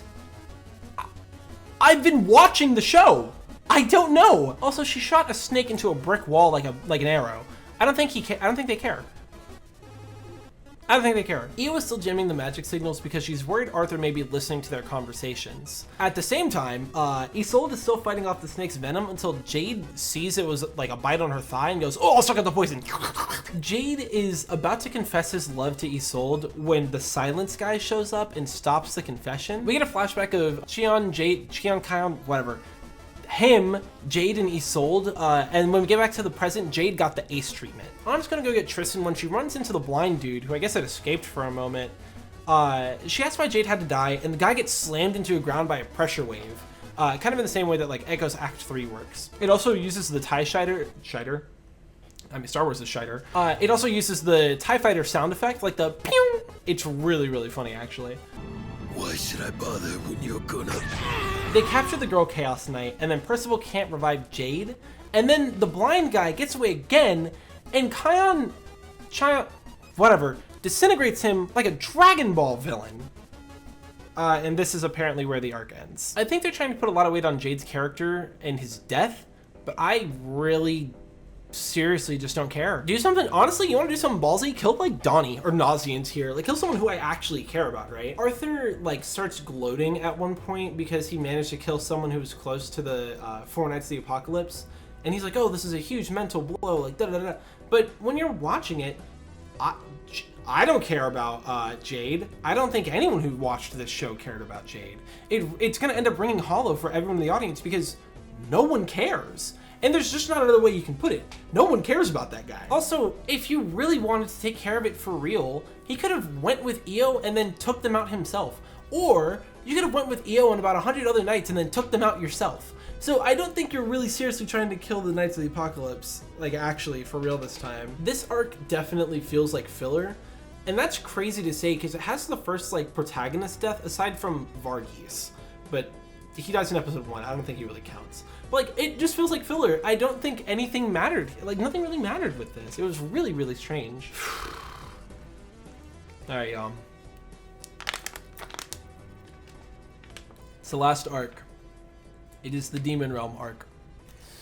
For what it's worth, I think this is the best Four Knights of the Apocalypse has been so far. This arc, the Demon Realm arc, is almost good enough to trick me into wanting to watch the second half of season 2 when it comes out. and it might get me if I think about it too much. The female knight is begging to be let go. Everyone is upset about Jade dying, and Percival's little guys have independent opinions on the situation, actually. Gawain is just freaky. She's threatening to lick this woman's tattoos, which again, I don't like a lesbian character that's just freaky and that's it. The knight offers to open the portal to Camelot for them, but when she tries to do it, bugs explode out of her. So why did Jericho even need to go to Leonis in the first place? Because if he would have tried opening it, he would have died? I feel like this is a pretty good security system in the event of like someone being captured. Arthur altered the future somehow when he sent more people to Wolnack than originally, right? And he considers that a huge W, because very clearly if he can alter the future now, he can alter the future later. He asked Guinevere what happens next. She straight up tells him, like, without even trying to like lie or anything. In the future she saw, he sent 6 knights after them, and then they were defeated. So instead he's like, I'm not gonna do that. And then she's still just as shocked, right? He's like, I'm not gonna do that. I'll have Ironside pick 6, and then I'll pick a 7th. Maybe lie a little bit? I don't get why she's telling him what actually happens for real. Meanwhile in Camelot, Ironside's kid is kicking it with his uncle. This guy's name is Mortlock, and he's alright. Theodore is curious about Britannia, but it isn't safe for him to go, and then Mortlock is ordered by King Arthur to depart. The gang is walking to a gate to the Demon Realm, and Neo definitely knows Percival and insinuates that he should know her too. They go down into the Demon Realm, and Tristan uses a spell that'll protect them from the miasma of the Demon Realm for 6 hours. Someone reports to Zeldris saying that Percival and his group are there, and he asks for Percival to be brought to him in particular. Everyone's in a beehive-like structure, and Percival has a flashback of Zeldris holding him as a baby, because apparently he got lost here as a kid. Just then, a strong wind knocks him out of the tunnel, and a demon grabs Donnie, Anne, and Percival. Percival's group wakes up in the Demon King's castle, and everyone's scared of a really menacing aura approaching them from down the hall, but it's Zeldris, and apparently he and Percival remember each other. Lancelot's group gets brought to the castle, and they do not, like, none of the demons like Tristan at all. Somewhere along the way, Percival lost his sword, which again is the fragment of the coffin of eternal darkness. He lost the sword somewhere, so everyone is out and about looking for it. Eventually, Percival and Nazian stumble onto a Chaos Knight that looks really beaten up, and Percival wants to heal them, but Nazian thinks it's a bad idea. Meanwhile, with the knights Arthur sent, we see the knight that's with Percival right now. That's because it's Gawain in disguise. Gawain swapped places with the knight and then disguised herself, and since this knight can't fly, she kind of just hit the floor, and then Gawain incapacitates everybody and then is taken out with a chop to the neck. Insane work, by the way. Percival heals the girl, and Nazian leaves Percival alone with her because he's mad, I guess. But that's still, Percival's still one of the 4 knights, and that's still a Knight of Chaos. And Nazian's is gay for him. Why would you leave him? Whatever. The girl finds Percival's sword and then teleports away. At the castle, Tristan and Zeldris are talking, and apparently the gate to Camelot in the Demon Realm is on the back of a beast called Behemoth. Once the gate appeared, Behemoth woke up, and it's basically causing a ton of environmental issues to pop up. And then we get a really big lore drop from Zeldris. Behemoth woke up once before, just after the Holy War, and during that time it caused a ton of death in the Demon Realm. Percival had found his way into the Demon Realm, and Zeldris took him in, and just by being the other demons he healed them, and his power pushed back the negative energy surrounding the castle. Percival disappeared for a couple of hours one time, and when he came back, Behemoth had just gone to sleep. So he kind of handled it, everyone assumes, and that's why they like him. For the record, the Chaos Knights actually captured Gawain for real, and Rosebank, now that she's back with the group, doesn't tell anyone that she has the sword. Because there are constant meteor showers going on as a result of Behemoth's waking up, everyone kind of has time to train, and I could either be very wrong about this, or I could be remembering this correctly. I'm pretty sure they train for a week. My thing is, they've been needing to be blessed by Tristan his blessing only lasts for 6 hours, and I don't think he's blessing them every 6 hours for a week, especially because Gawain is not with them. But the way it's paced out, it feels like it's like a week-long training arc, because there are times where characters pass out and wake up a whole while later. There are times where we cut back to characters after a long time they've made like progress. There's like a ton of stuff that would make you think this arc is longer than 6 hours, but I think it may be 6 hours. Everyone's training is actually pretty good. Donnie has to lift an entire tower with his telekinesis. Nazian has to do cardio. Anne is going to figure out her new magic, and then the show outlines 2 ways that magic abilities evolve over time. One evolves by adding properties, and the other way it can evolve is by completely changing the nature of the magic. And lastly, Percival just has to polish up his sword skills. We have 3 episodes to go! We're almost there. We're on page 39. We're on page 39 of this outline. I am just about to crest the 3rd hour of recording. This training arc isn't terrible, actually. Percival's training is fine. It's just sword training though, so there's nothing really like crazy interesting going on. Donnie's training is fun to watch, but it's not like there's much to watch. He's trying to lift something with his mind. Nazianz comes out to On about his feelings for Percival, and then On figures out that she has feelings for Percival as well. Honestly, the way they weave On's powers into this scene and this like this exploration of her and Nazianz and their dynamic with Percival, I think it's actually really, really awesome and interesting. Not only is it a really heartfelt scene for both of the characters, and I feel like we don't watch them talk very often, so it's interesting to watch them talk for a little bit. It's also just a really fun way to explore her new powers and get us used to how they work. On's powers stopping them from lying is a really interesting addition to a conversation where people are trying to be heartfelt with one another, and I think it works really well. I just really, really hope that this doesn't end up biting them in the ass down the line. Later On outlines how our powers work, and here's how they work. If someone lies in her presence, they'll be crushed under their pressure. If they tell the truth, it goes away. It can affect her too, and if she loses consciousness, it dispels. Elsewhere, Tristan is getting challenged by some random demons that just don't like him, considering he is the ex-king's son and half-goddess race and blah, blah, blah. But I wanted to bring it up because it has a really, really nice cut of animation.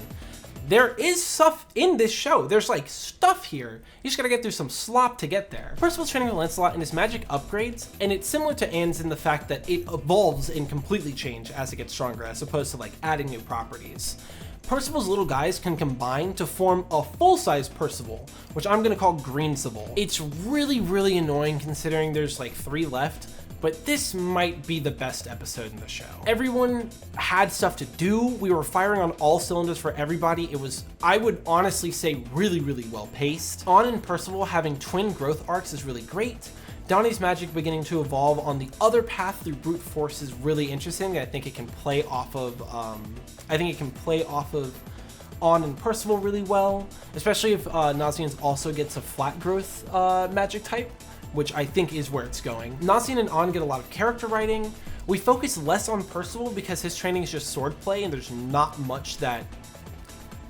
there is stuff to be done there, but like it's just watching someone practice with a sword. I just wish the show could be running like this the whole time. Because if every episode was this good, it would be a really good show. Because this is a really strong episode. But I'll let you fill in that gap. It's 7 Deadly Sins 2 is what I was gonna say. They're about to wrap up their training and no one is worried about Gawain at all. And again, that's why I'm confused, because I think it happens, the way this arc is paced and like how much the characters are growing, it feels like it takes like a week. But Gawain is missing and she hasn't had the blessing reapplied. So has it only been 3 to 4 hours? On passed out for a little bit, man. There's no way it's been 3 to 4 hours. No one is worried about Gawain at all. Greensival goes back into Percival and he gets a huge jump in strength. They're all gonna ride an Albion to Behemoth's back and try to reach the gate to Camelot while they have time to, before the Behemoth apocalypse gets worse. The knights that have Gawain are riding on top of the Albion, and something is protecting everyone from the Behemoth's miasma. And I really hate that the story's locking in right now. There are 2 episodes left. There are 2 episodes left. Everyone is wondering how far it is until they reach Behemoth, and then Greensival materializes and tells them that they're already on its back. Greensival and Lancelot realize there are people on top of the Albion, and they get into a Power Ranger firefight. Lancelot specifically shoots them from this Albion's cannon. Then the Albion falls over and everybody gets out. It turns out Percival's magic is what was keeping them safe from the miasma, not the Albion. And the Golden Knights pull out Gawain as a bargaining chip, but it doesn't matter because the stuff that's about to happen with Percival is way, way more important. Percival hears a voice and then sees this weird alternate world. It's basically a void with Percival, Greensival, and a green blob. Greensival tells us that Percival is a life spirit, and the green blob is Behemoth, and this is their world. This is fine and all, but if Greensival is an extension of Percival, I still don't think he should know things that Percival doesn't. It's kind of weird though, because they're like all the same ethereal force or whatever, but also I still don't like it because his magic is specifically an extension of him. It's really, it's whatever. The green blob that is Behemoth is freaking out because it found the gate to Camelot, and then Percival kind of just tells it to relax and that they're gonna go handle it, so Behemoth calms down. We cut back to the battlefield, and Isolde finds the door to Camelot because it's like right there. Percival doesn't want to go until they get Gawain back, but of course the Golden Knights have other plans. One of them does an anime attack, and then Lancelot gets pulled away, so they're just gone. They're doing their thing. Before he gets sucked into a domain expansion, Rosebank gives Percival his sword back. Also, Rosebank looks quite like Guinevere, but because of her character, I'm gonna struggle to believe you if you tell me she isn't an adult. So why does she look like this? And also, I got this comment a lot in my last video. I know that there are short adults, right? This is not how this author draws a short adult. This is how this author draws a child. This author has a weird history with writing characters that appear to be minors. But that's not the point right now. It does need to be brought up, and you know, I know it's weird. I think if we're being honest with ourselves, we all know it's weird, but I'm not gonna get into it crazy like last time. Lancelot is still in the air, and it turns out that he's fighting the samurai dude from Seven Deadly Sins. And then we cut away to Arthur. Why? He's talking to Ironside, and he says that Mortlock is probably a better sword fighter than Ironside, and we get a tidbit of his lore. Percival gets dragged into a domain expansion that removes all of their magic, so they just have to sword fight.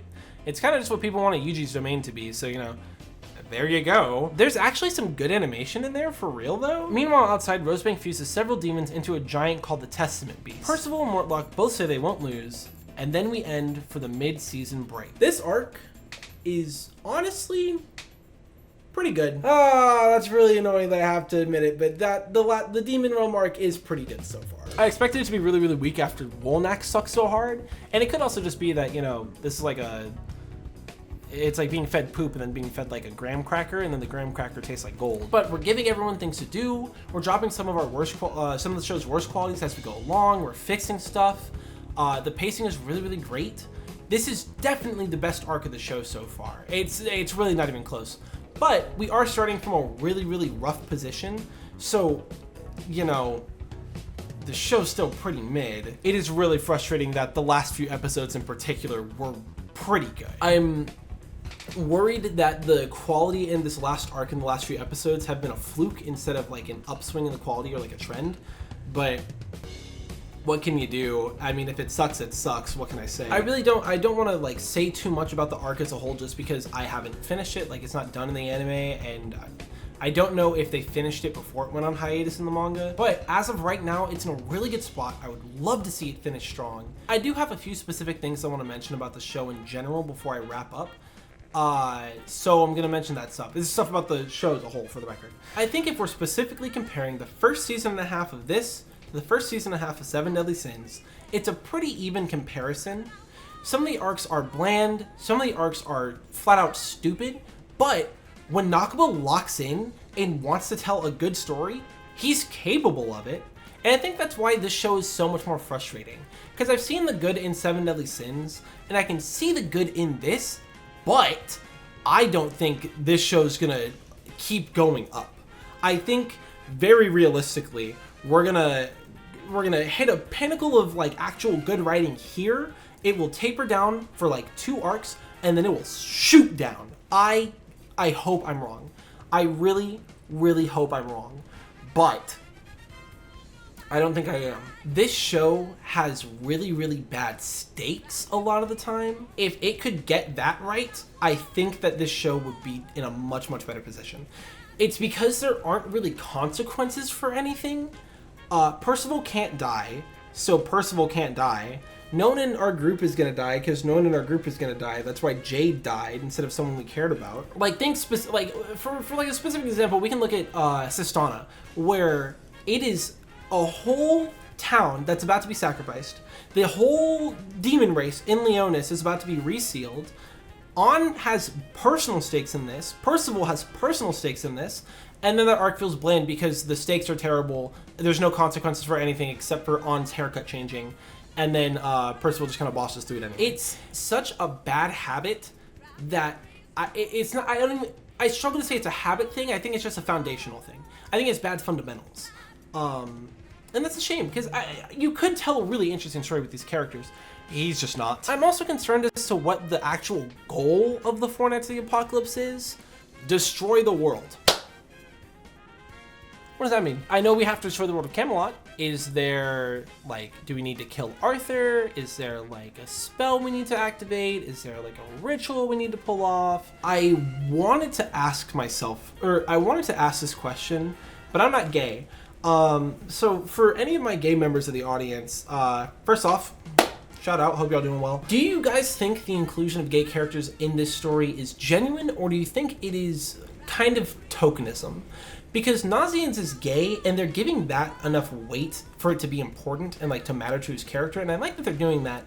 But then you look at Gawain, the only other gay character in the series I think, the only gay character in this show so far, and she's like a predatory lesbian. It's really weird that they're doing that to her, because it screams it's a fetish. Like, it's a fetish. I think it's weird. I think it's weird, but I'm not gay, so I don't have enough to say about it. If anyone has any interesting takes, you should definitely comment them down below, though, because I'd love to read that. Going forward, what are some things that this show could improve? I think balancing the cast is such a real issue. There will be strings of multiple arcs where a character just won't really do anything or have anything important going on, and that's a shame. It's getting a lot better now that we're deeper in. Again, this Demon Realm arc is doing a great job of it. But it certainly still isn't good. I think we need to stop relying on 7 deadly sins. This show is at its best when we're doing new stuff with new characters. I'm gonna keep using it as the shining example because it is the shining example right now. The Demon Realm arc has no characters from Sins, except for Gelda and Zeldris, but they didn't have a character in the last show, so they're basically new, so it doesn't really make a difference. Whenever they're doing stuff with new characters and we're exploring new ideas, it's almost always better than what we're doing with the old characters anyway. I wish we could just, like, stop needing them. I don't think we need them. I really don't. I think if there's ever a show where you can retire the characters, it is 7 Deadly Sins. I think we also need to work on balancing the magic. I think making Percival's magic have knowledge he doesn't is insane. The worst example I can think of in this show is Gawain, who has random spells for stuff that they use once and we never see again. If you're gonna bring back a character from 7 Deadly Sins, please don't make them look stupid. If you're gonna bring back a character from 7 Deadly Sins, please don't make them look stupid. I can't take another Gil Thunder haircut. Also, I'm gonna say it again, if you're gonna write a female character, please, please, please write one that will think. Before I get to my last point, my girlfriend said something really smart when I was talking her through this outline the other day. So I wrote it down and I wanna read it to you because it's really smart. One of the greatest failures of this franchise is that it treats characters as a means to tell a story as opposed to telling the story of the characters. The only reason people watch this show are for the interesting characters, and this show just does not care about respecting them. It's really insane. And it's not just a level of like, oh, what if we put a character in a weird situation? There are so many choices that could have been really interesting for a character's story, and then we're just picking the least interesting option. My last suggestion for the author of 7 Deadly Sins, who I know for a fact is watching this video, so once the show gets better, it's because of this video. My one piece of advice is honestly, try. He has so many cool ideas. He just sucks at writing them. Like, he already, I think if he really put his mind to it, he could tell an incredible story, but he's just choosing to tell a worse story, I think. All of the pieces are there. He just needs to put them together in a different order. He just has to tell the incredible story of the incredible characters he's already made, instead of this. Well, no, the manga's on hiatus. There are health concerns with the author, which is a really, really common thing in the industry, and it's so really sucky that it is such a common thing. Hunter x Hunter joke goes here, but it is a shame. It sucks that they're pushing these creators to those points instead of just giving them time off. I hope that the author does pull through and is able to finish the story, because as much as I like hating on 7 Deadly Sins, you know, it's not all bad. As much as I like hating on Fantasy Apocalypse, it isn't all bad. I would hate to see something happen to him where he couldn't continue, because that sucks. I hate seeing a fandom lose their creator like that. It really, really blows. When more of this show comes out, I will probably end up watching it. The good momentum built up from this Wolnack Arc. The good momentum built up from this last arc has me curious. If for no reason other than sunk cost, I'll end up finishing the show someday. And who knows? Maybe if I have enough to say about it, whenever that time does come, I'll make a video. I probably will. But I'm not doing that anytime soon. The anime isn't too far behind the manga, so even after that gets off hiatus, it's going to be quite some time. And thank My lucky fucking stars. I do not want to watch any of this show. I don't want to watch any more of this show right now. I'm so tired of this. But anywho, that's gonna be it for me today. If you guys enjoyed this video, you should definitely subscribe and also like the video because that really helps me out. Did you guys enjoy this new format where I kind of go a little more off the cuff as opposed to the fully scripted thing? If so, you guys should let me know so that way I can keep making them and then I can make videos faster instead of, you know, disappearing for several months at a time. But that's different plate of cookies for a different glass of milk. You should also totally let me know in the comments below what you thought of Four Nights of the Apocalypse. Do you think it's better than 7 Deadly Sins? Other question for you to respond to in the comments here. But that's about all I've got for you today. I'm Knightley. You've been absolutely incredible, and I'll see you relatively soon. Peace.